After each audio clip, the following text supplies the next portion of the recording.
¿Qué tal? Buenos días. Bienvenidos a todos y a todas a esta nueva edición de los Top 100 Lives que Thinking Heads elabora colaborando con LinkedIn España. Lo primero de todo, pues comentaros que esto es una continuación de nuestra programación de directos que hemos desarrollado a lo largo de todo el 2020 y están vinculados con el catálogo Top 100 conferenciantes que editamos desde Thinking Heads. La idea surgió hace ya 2 años y era pues juntar en un mismo documento, en una revista, una publicación, pues a los que consideramos que son los expertos más relevantes del mercado español a la hora de pues, aportar ideas en formato de conferencias. Y bueno, pues distribuimos 10.000 ejemplares anualmente a todo tipo de instituciones que habitualmente pues, requieren los servicios de conferenciantes. Un poco en línea con esta publicación, pues aprovechamos para contar con algunos de esos top 100 conferenciantes y que puedan pues, compartir su conocimiento y aportarnos algo de valor en este formato online que hemos ido desarrollando durante todo el año. Para este último directo de este 2020, que parece como ¿no? que fuera el final de algo, ¿no? El final del 2020, el último directo, pues la verdad que estoy súper contento de que tengamos hoy con nosotros a Espido Freire. Espido, que además de escritora, ensayista, Premio Planeta y otra cantidad de premios que tiene, para mí es una persona súper especial porque dentro de ser una escritora y una autora muy conocida, además tiene un montón de otras facetas súper interesantes y aporta realmente valor, contenido y cosas muy originales allá donde otros escritores o otros perfiles parecidos pues ni siquiera se plantean aparecer, ¿no? Espido, como he dicho, aparte de escritora, pues es directora del Máster de Creación Literaria de la BIU, es colaboradora en multitud de medios, protagoniza muchas campañas publicitarias, algo que es también poco habitual entre los escritores y ha sido muy pionera en esto mismo. Su último libro publicado se titula De la melancolía, las heridas de la crisis y la acción transformadora del amor para superar la tristeza. Como siempre, me gustaría agradecer al equipo de LinkedIn España y en particular a Virginia Collera pues esta colaboración. Espido, como te he dicho, es un privilegio tenerte aquí con nosotros. Bienvenida. Al contrario, muchas gracias a ti y muchas gracias por siempre haber sabido ver lo que otros no veían. Esta semana has publicado en LinkedIn precisamente un artículo titulado ¿Cómo escribir cuando todo el mundo escribe? Y la verdad que, bueno, pues es un tema súper de actualidad porque es verdad, y ahora conversaremos sobre ello, que este 2020, esta situación, ha hecho que si ya teníamos una tendencia a que todo el mundo tuviera que ir escribiendo, pues este año ha sido ya la locura, ¿no? Entonces, bueno, la idea es que nos puedas compartir en esta conversación esos tips que nos planteabas en el artículo para que todos aquellos que tenemos que escribir de manera regular, pues lo podamos hacer mejor. Te pregunto directamente, para empezar, si te parece. Sí. ¿Cómo es posible destacar en un momento en el que todo el mundo escribe? El gran problema a la hora de escribir es que la mayor parte de nosotros dominamos muy bien nuestro oficio y los conocimientos que tenemos de ese oficio, pero dejamos aproximadamente en la carrera o como mucho en el instituto el arte de escribir. Es decir, no hemos continuado perfeccionando ninguna de esas técnicas y por lo tanto todos escribimos de una manera muy parecida. En fin, me incluyo, aunque espero ser precisamente la excepción de eso, ¿no? Por lo tanto, no podemos pretender destacar en mitad de toda una miríada de textos si continuamos con un enfoque similar al que teníamos hace 20 o 15 o 10 años, que es el que nos enseñaron en secundaria o como mucho en la universidad si tuvisteis suerte de tener alguien que os dirigiera en ese terreno. Por lo tanto, el texto tiene que ser original. La visión tiene que ser única y la manera de comunicarlo tiene que ser no tanto impactante como clara y además contundente. Y a partir de ahí ya podemos empezar a tirar de fantasía. Muy interesante realmente. Al final es verdad que todos nos hemos formado en mayor o menor medida, pero es verdad que luego lo hacemos cada día y lo hacemos de una manera súper automática, ¿no? Cada uno tiene su estilo, pero es verdad que casi nunca nos paramos a reflexionar, al menos los que no nos dedicamos profesionalmente a escribir y a mejorarnos. Y sí que hay otras parcelas de la vida, ¿no? Que la gente intenta pues, cultivarse, mejorarse y demás, y seguramente a la hora de expresarse, aunque sea en este caso de manera escrita, convendría mucho tenerlo en cuenta. Y además hay tips. Por ejemplo, los periodistas tiran constantemente de infinitivo y de titular. Quienes trabajan en marketing abusan del gerundio. Bueno, en general todos abusamos del aborrecido gerundio, ¿no? Los abogados tienden a enrevesar frases. Ingenieros... Uy, ¿qué me vas a decir? está en el mundo económico tienden a ir al fondo sin darse cuenta de que no hay contexto para relativizar o para por lo menos entender qué es lo que estamos haciendo. Los médicos, en muchos casos, y otro tipo de oficios también, de actividades, tienden de esquemas. Y, sobre todo, muchas veces somos esclavos, eso posiblemente ya podremos hablarlo a lo largo de la conversación, de imágenes y de esquemas. Lo cual está muy bien cuando estamos hablando de una proyección, pero en textos comienzan a enturbiar el mensaje que queremos mandar. Interesante. La verdad que la crisis que nos ha traído el COVID este año, pues yo diría que ha despertado, ha acrecentado, ¿no?, la necesidad de comunicar que tenemos, pero también ha traído otros fenómenos, ¿no? ¿Tú cómo crees que podemos luchar contra la desinformación, que al final es comunicación y en muchos casos es comunicación escrita, que tanto daño está haciendo, especialmente en un contexto como el actual? ¿Y cómo podemos lidiar con la incertidumbre y con tanto mensaje contradictorio que recibimos? Es muy complicado para quien lo recibe, sobre todo si no está familiarizado con los medios a través de los cuales llegan esa información. En los últimos tiempos se está vigilando, en particular, qué información se está haciendo viral a través de aplicaciones que son muy directas, desde WhatsApp hasta... y, por supuesto, verificar los medios oficiales es algo que mucha gente no hace. Sencillamente se fía de quién es un prescriptor o de aquella persona en la que tiene confianza, sea un pariente o sea un compañero, un amigo. Hay que tener también en cuenta otra cosa. Cuando algo es demasiado bueno para parecer verdad, generalmente no es verdad. Es verdad que 2020 nos ha estado acostumbrando al surrealismo más absoluto y ha habido cuestiones que nunca pensábamos que viviríamos y que las hemos vivido. Pero es muy importante verificar la fuente y es muy importante constatar cuál es el origen real de esa noticia, porque las palabras se inventan, las imágenes se falsean, incluso los audios y los vídeos en movimiento estamos viendo ahora con qué facilidad se pueden modificar. Hay que hacer lo que siempre se ha llamado un double check, es decir, no quedarse únicamente con la información, sino a quién le interesa que tengamos esa información. ¿Nos está manipulando emocionalmente? ¿Nos están pidiendo dinero? ¿Nos están pidiendo atención? ¿O sencillamente hay una persona o una empresa que está intentando sacar un beneficio muy concreto? Es decir, el ¿para qué quiere alguien que yo crea esto? Creo que es una de las preguntas esenciales. Es interesante lo que dices. Supongo que también, bueno, estamos mucho con el piloto automático puesto, ¿no? Y la verdad que el hecho eso de que alguien, pues le decías, ¿no?, damos por válido que alguien de un grupo de WhatsApp en el que hay 25 personas a los que algunos conocemos levemente nos comparta una imagen diciéndonos que ha pasado algo o dándonos un hecho como por válido, y eso impacta directamente. Tú puedes ponerlo en cuestión, pero el trabajo que tiene detrás de ir a comprobar si eso es así, ir a verificar todo eso, seguramente es un trabajo que requiere un tiempo y hasta unas capacidades que no creo que todo el mundo disponga de él. Y supongo que lo que tenemos que tener es una educación previa, ¿no?, de cuando usted recibe este tipo de información, la tiene que no creer por sistema. O sea, hay una serie de maneras de verificarlo, pero claro, si no tiene tiempo, no dé por válido cualquier cosa. Y hay una frase que debería siempre llamar nuestra atención, que es: no quieren que te enteres de esto. El secreto que no quieren que sepas. Ten cuidado porque están ocultando este dato. Es decir, están apelando directamente a algo tan antiguo, tan muchas veces viejuno, como es la teoría de la conspiración. Y estamos en un momento en el que la transparencia puede ser más o menos opaca, pero es mucho mayor que en otras épocas. No, la mayor parte de los intereses son muy evidentes de quienes los están manejando. Lo que ocurre es que la mayor parte de los receptores creen que si tienen una opinión formada sobre algo, les hace más inteligentes. El problema está en que seamos inteligentes o no podemos tener acceso a toda la comunicación, a toda la información. Por lo tanto, escoger quiénes nos van a suministrar esa información fiable es parte de esa muestra de inteligencia. Espido, estamos hablando hoy de comunicación en general, de comunicación escrita en particular, pero bueno, a mí me encanta tu faceta de comunicadora en general. Me encantas como escritora, pero te he visto muchas veces encima de un escenario y me encanta cómo comunicas. La comunicación, la necesidad y la importancia de la comunicación es evidente, pero pues, si nos vamos al mundo empresarial, la mayoría de los directivos pues, se sienten incómodos o para ellos resulta un suplicio incluso hablar en público. ¿Esto es un don? ¿Hablar en público es un don? ¿O esto se entrena como cualquier otra habilidad?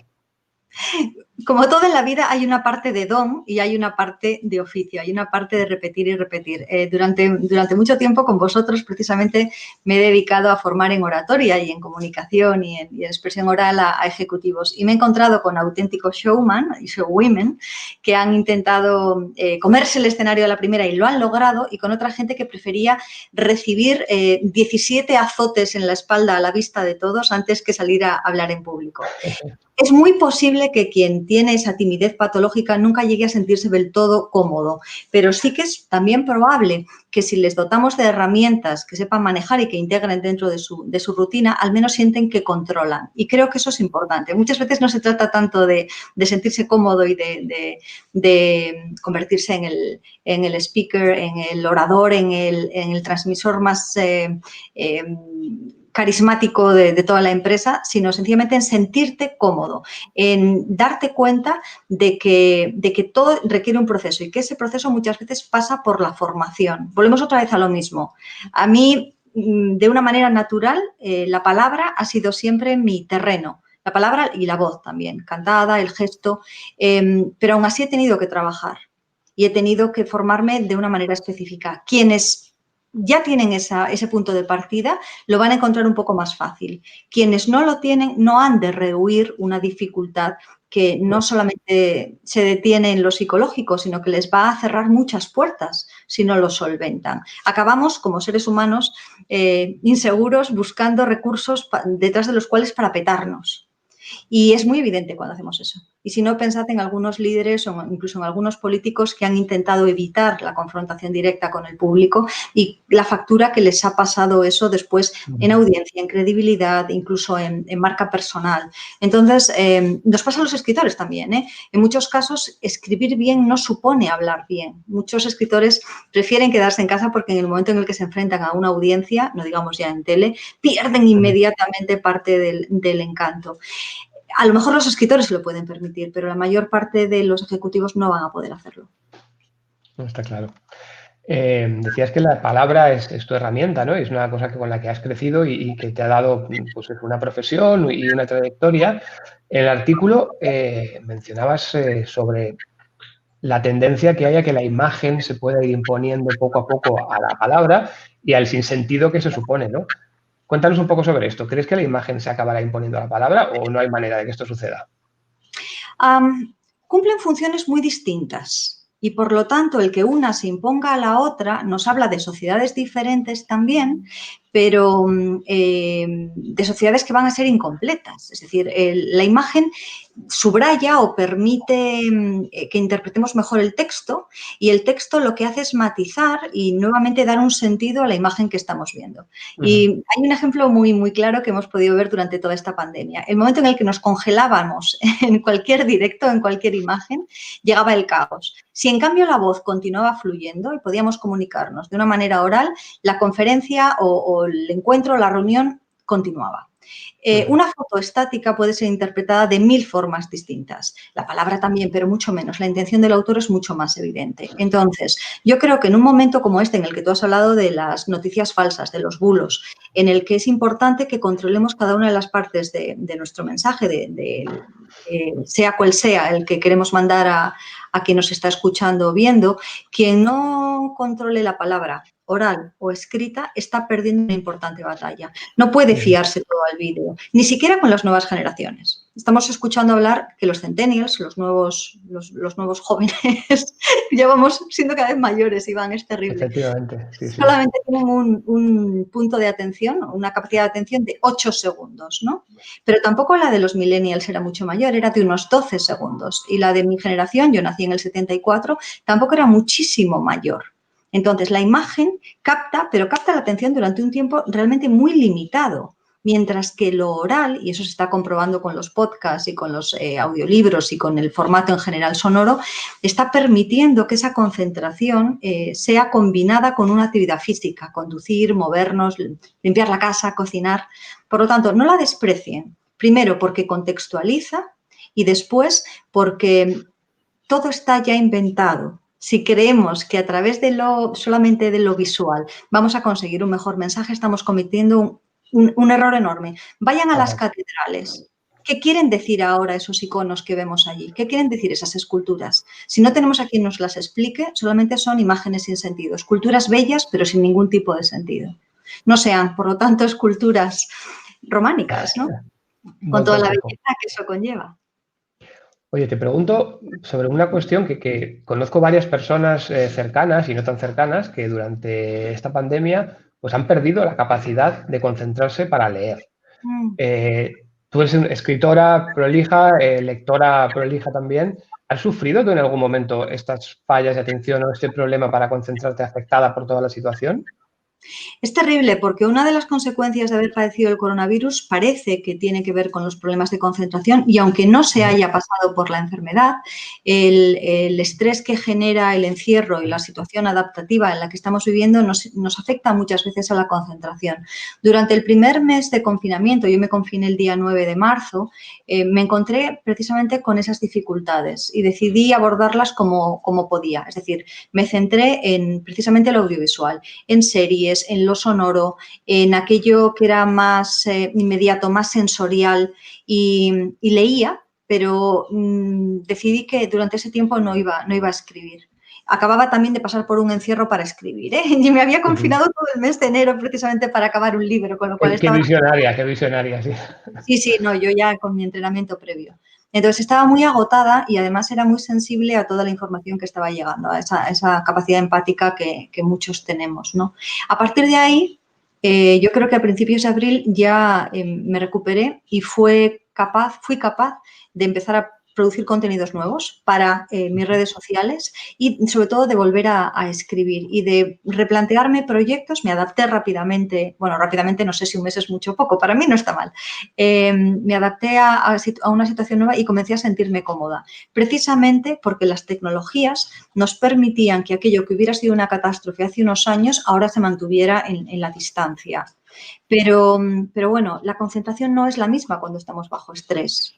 La concentración no es la misma cuando la preocupación por todo, por los cercanos, por lo lejano, por la economía, nos está saturando. Y ahí es donde tanto la salud mental como también la capacidad de abstraernos son elementos que deberíamos incorporar en nuestra rutina diaria. Cada uno sabe cuáles, desde hacer pan hasta hacer ejercicio, a leer, la lectura, por ejemplo, ha subido varios puntos. Vamos a ver si logramos mantenerla, que en España estábamos flojitos. Volvemos otra vez al tema de la comunicación que estábamos hablando antes, ¿no? Decíamos, ¿no? que es vital entrenar, formarse y demás. Solo tener conocimiento sobre un tema, desde luego es esencial para poder comunicarlo, pero tener ese conocimiento ya nos asegura una comunicación correcta.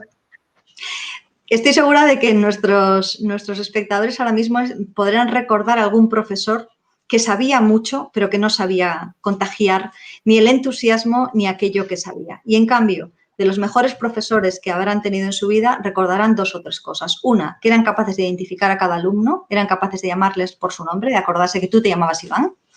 Y otra, la pasión que tenían por aquello que estaban comunicando. Lo contaban tan bien, lo hacían tan sencillo. Entonces, el conocimiento en sí mismo es un valor que tiene que ver con el conocimiento y nosotros. Si lo queremos transmitir, las habilidades comunicativas, las herramientas que podemos emplear para comunicarlas van aparte. Hay gente que tiene una mayor facilidad, ya lo hemos dicho antes también con el hablar en público, y otra gente que no. El hecho de resumir, el hecho de emplear bien el silencio, de contactar incluso a través de la cámara con quienes nos estamos encontrando en el otro lado. La actitud no verbal que dice tanto, toda esa comunicación que absorbemos instantáneamente, pero sobre todo el hecho de convencer a quien tenemos enfrente o al otro lado de que aquello que estamos contando es relevante, que nos ha apasionado, que ha vertebrado nuestra vida y que quizás a ellos también pueda de una manera o de otra ayudarles. Y ahí da igual que estemos hablando de ventas, que estemos hablando de información, que estemos hablando de implementar una fórmula nueva en nuestra empresa o sencillamente contando la anécdota a nuestro entorno familiar que nos ha ocurrido en el supermercado, que es súper importante y que te tengo que contar qué es.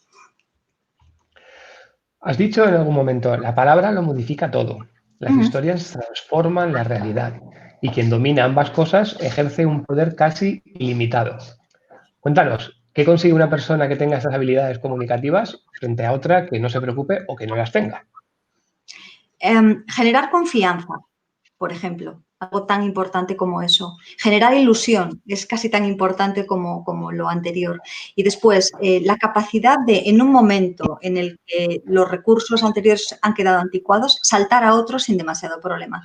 No hay cosa más aburrida que alguien que repite una y otra vez la misma frase, el mismo concepto, el mismo catálogo de explicaciones, de justificaciones. Entonces, el hecho de dominar la palabra, pero no abusar de ella, es decir, no caer en determinadas técnicas anticuadas de abrumar a quien tenemos enfrente con la palabra, nos va a permitir ser inolvidables. Y eso, para cualquier empresa o para cualquier individuo, es lo suficientemente importante como para dedicarle tiempo. Y luego hay muchas otras cuestiones. Quien domina la palabra puede convencer, puede seducir, puede manipular y sobre todo permanece en la memoria. A veces por una única frase y otras veces por el buen rato que hizo pasar en ese momento. No recordamos qué nos dijo, pero qué entretenido fue, cuánto aprendí. Que bueno, me quedo sin duda con el hecho de ser inolvidable, ¿no? Solamente por eso, por el hecho de poder plantear ser inolvidable para alguien, merecería mucho la pena. Me gustaría que volviéramos otra vez al artículo, porque en el artículo nos compartías una serie de consejos muy concretos y específicos para mejorar la comunicación a través de la escritura. ¿Nos puedes hacer un poco un resumen de lo que serían los tips más importantes para que podamos introducirlos en nuestro día a día? Sí, claro. Por ejemplo, uno que a veces pasamos por alto. La ortografía, por supuesto que es importante. Pero bueno, los correctores, salvo algunos casos de verbo y de acentos por ahí, nos pueden ayudar. Pero el léxico también lo es. Es decir, si queremos decir preciso, tenemos que decir preciso, no exacto, no justo. Es decir, jugar con el contenido real de las palabras y de los verbos es absolutamente importante. Cuidado con la rima interna. Eso vale tanto para literatura como para cualquier otro texto. Desconcierta, da la impresión de que estemos en una cantinela. Cuidado con el uso del infinitivo y del gerundio. Nos detienen el tiempo, no es preciso. Hace que las frases sean equívocas, por mucho como he dicho, que por el efecto sobre todo del inglés, ¿no? La influencia de la gramática y del uso de traducción directa del inglés, tendamos a abusar del gerundio. Es importante que nos divirtamos con el tema que estamos escribiendo. Me dirás, bueno, ya claro, en tu caso es fácil, pero ¿cómo me divierto yo? Fíngelo. A fuerza de fingirlo, muchas veces esa pasión acaba siendo real y si no, échale chispa. Es decir, habrá algún ejemplo que logre sorprender, habrá alguna manera de contar eso de una forma distinta. Y si no, busca referentes. Planea por adelantado. Eso a veces se nos olvida. Estamos tan perdidos, ¿no?, contra el tiempo y después corrige. Es importante que revises. Si puedes tomar además un poco de tiempo, darte una vuelta, quien tenga el mal hábito de fumarse un cigarrillo, echarle el pitillo fuera, ¿no?, y luego volver, es importante. Podéis sustituirlo por cualquier otro vicio como el café o como el yoga, yo qué sé, cada uno sabe. Y a partir de ahí, ten en cuenta que la inspiración es un mito muy arraigado, pero que sirve realmente de muy, muy, muy poco. Y si necesitas formación, te sobra dónde acudir online, de manera presencial, de manera directa, de manera... Te sirve, o sea, te faltan tiempo para encontrar sitios, porque es muy posible crear una formación de calidad. Y hay otra cuestión que es importantísima. No se debe comunicar de la misma manera en los distintos medios. ¿Cuál es el tuyo? Estás escribiendo un texto largo, estás redactando una newsletter, estás dirigiéndote a redes sociales, estás en el blog de la empresa, estás redactando un informe. Cada uno de esos medios van a requerir también un lenguaje y una seriedad distinta. A lo mejor en un informe no es el sitio para ponerte creativo. En redes sociales, desde luego, sí que lo será. Y en otros lugares vas a tener que tirar de la precisión, del principio de autoridad, de tus conocimientos, de las comparaciones, de la bibliografía. Es decir, identifica dónde estás y cuál va a ser tu lector o cuál va a ser tu destinatario y todo lo demás ponlo por añadidura.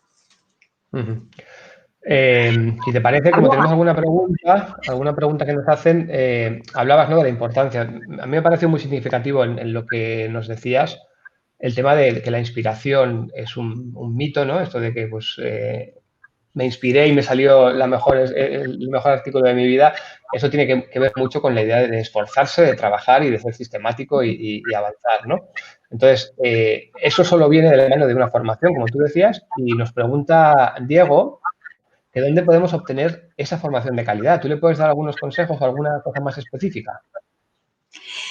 Bueno, echen una ojeada al catálogo de Thinking Heads, donde se van a encontrar con sorpresas de lo más agradable en áreas muy, muy distintas.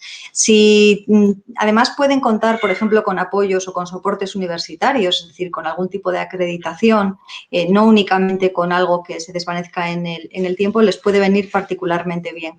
Identifiquen a los formadores líder en su campo. Es muy probable que en algún momento estén o bien impartiendo cursos de formación o bien participando en congresos que les pueda servir para eso.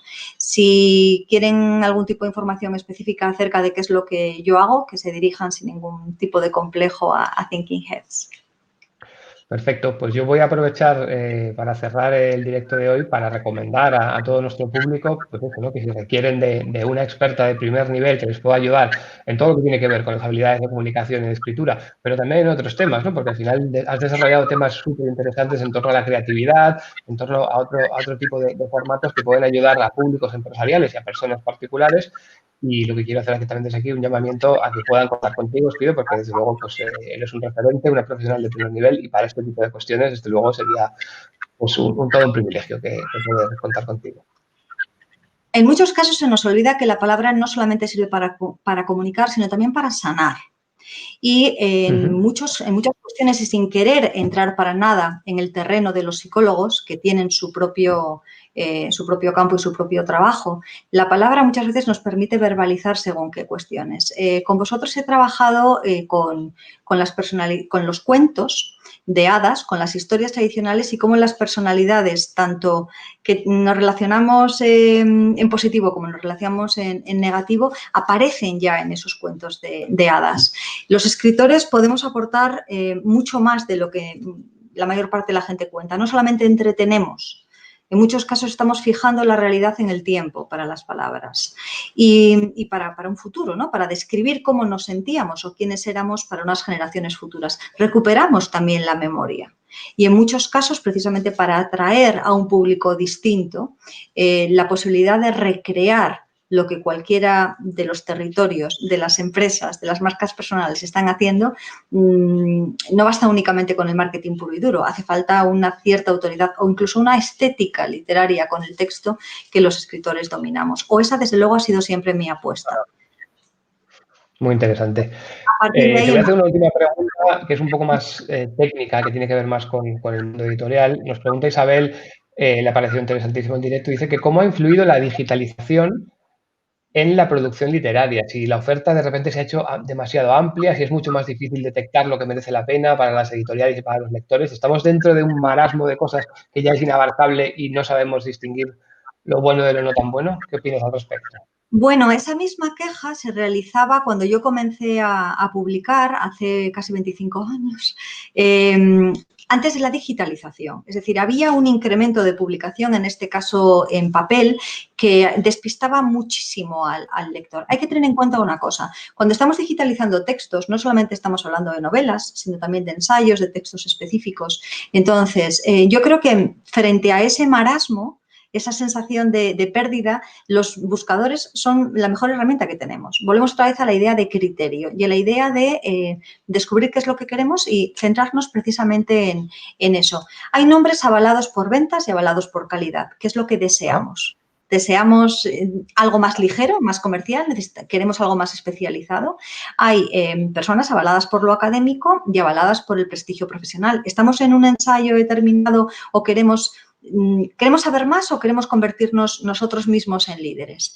Para quien está empezando a escribir, ofrece importantes oportunidades y, de hecho, casi no damos abasto con los cursos de creación literaria. Pero cuidado, la visión propia, la mirada individual y el criterio no son algo que se vayan a sustituir únicamente con un curso, ni que se vayan a avalar con una publicación. Escribir es una carrera de fondo, lo llevamos demostrando todos los escritores toda la vida. Y crear una manera única y especial de comunicar también es una labor que se inicia en cuanto podemos y acaba con nuestra muerte. Estupendo. Pues Espido, te agradecemos de corazón desde Thinking Head que hayas podido compartir estos minutos con nosotros y con nuestra audiencia. Aprovecho también para desearte lo mejor para estas fiestas y para el nuevo Igualmente. año. Y bueno, pues por supuesto desearle también a toda la gente que nos ha acompañado en estos directos a lo largo de todo 2020, pues lo mejor para lo que queda de año, para las fiestas y para 2021.